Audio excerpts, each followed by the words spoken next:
ቤተክርስቲያንን ሊያጠፏት አልቻሉም። የተወደዳችሁ የእግዚአብሔር ቤተሰቦች ዛሬ አሁን ይሄ የሌለ ይመስላችኋል? ዛሬ በመጽሐፍ ቅዱስ ትርጉም ላይ የተኙ ሰዎች የሉም ወይ? ፍቅረ ቅዱሳንን እኮ ገለው እኛ ጋር መግደል የሚፈልጉ ሰዎች የሉም? የእመቤታችን ክብር ከህሊናቸው እጥብ ጥርቅ አድርገው አስወጥተው ክደው ከኛ ማስወጣት የሚፈልጉ የለም?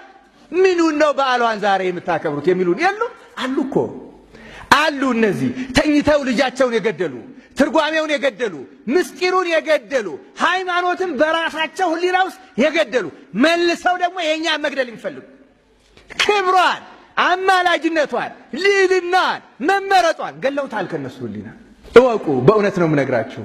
የምንኖረው በአንድ ዓለም ነው። እንደዚህ አይነት ሰዎች እንዳይኖሩ ማድረግ አይቻልም። እንዳይኖሩም መስራት የተከለከለ ነው። የሚቻለው የራስን ልጅ መጠበቅ ብቻ ነው። የራስን ሃይማኖት መጠበቅ፣ የራስን ትርጓሜ መጠበቅ፣ የራስን ቤተክርስቲያን ትውፊት መጠበቅ፣ በዓል አከባበሩ መጠበቅ። እነሱ ከህሊናቸው የገደሉትን ነገር ከኔ ህሊና መልሰው ሊገሉ ሲመጡ አልሰማም። ሃይማኖቴን እጠብቀዋለሁ። ልጄን አልገልም።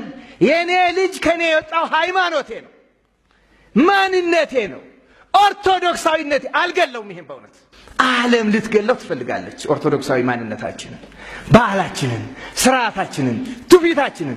ጨካኝ ናት፣ ርኅራኄ የላትም። ይከፈል ይባል ይከፈል ነው የምትለው። ለእኔማ ይሁን ለእርሱ አትፈልገውም እኮ ያቺ ሴት ታውቃላችሁ። ሁለተኛው ልጅ ያለችው እኮ እንደዛ፣ ለእኔማ ይሁን ለእርሱም አይሁን።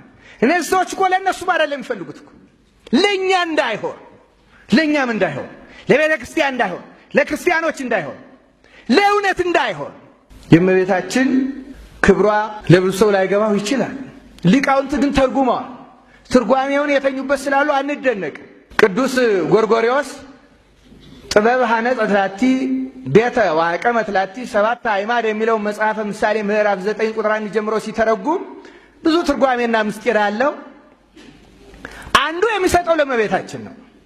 ጥበብ ወልድ ቤቱን ማደሪያውን ድንግል ማርያምን ሰራ፣ አዘጋጀ።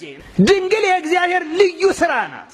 ልዩ ስራ፣ ልዩ ቤት። በትንቢተ ኢሳይያስ ያለውንም ላይ አምጥቶ ይጨምረዋል። እኔ ሰው በሰራው ቤት አልኖርም፣ ለእኔ የምትሰሩልኝ ቤት ምን አይነት ነው ይላል እግዚአብሔር ይላል። አይደለም እንዴ? አሁን ሌሎች ይሄን ለምን ነው የሚጠቀሙበት? ቤተ መቅደስ አያስፈልግም። አይደለም፣ ትርጓሜው ላይ ተኙበታ እና ገደሉት። እሱ አይደለም።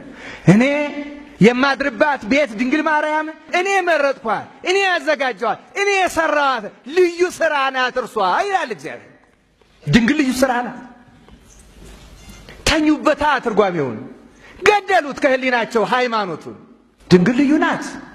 እነ ቅዱስ ሄሬኔዎስ እንዳሉት በእውነቱ ቅዱስ ሄሬኔዎስ በሉቃስ ወንጌል ምዕራፍ 2 ላይ ያለውን አይታችሁት እንደሆነ የክርስቶስን የልደት የዘር ሐረግ ማቴዎስ ሲቆጥር አይታችሁት እንደሆነ የአብርሃም ልጅ የዳዊት ልጅ የኢየሱስ ክርስቶስ የትውልድ መጽሐፍ ይልና ከማን ይጀምራል?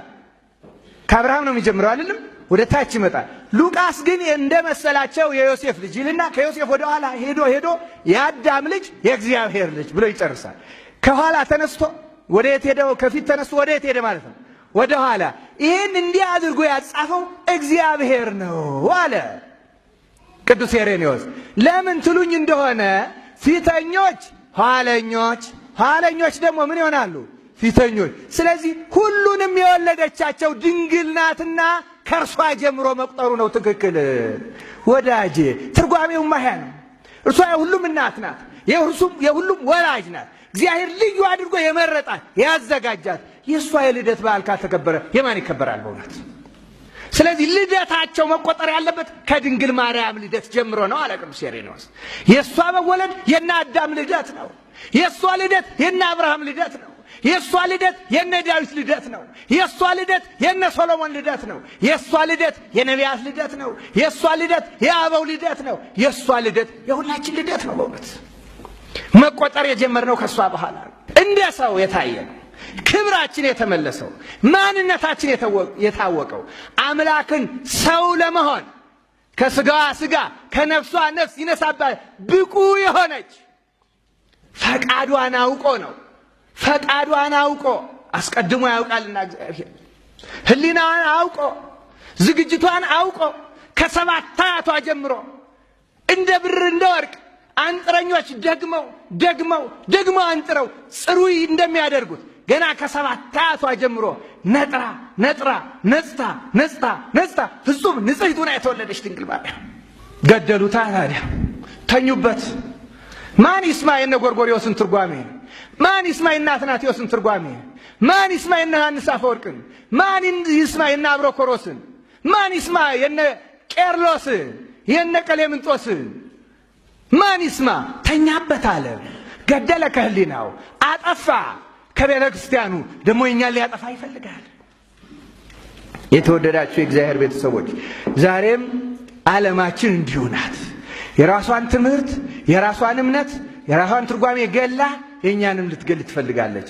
ሳንናወዝ ልክ ያች ሴት ልጇን ጠብቃ የኔ ነው ብላ እንደጠበቀችው እኛም ትርጓሜያችን ጠብቀን በሃይማኖታችን ለመጽናት ያብቃል።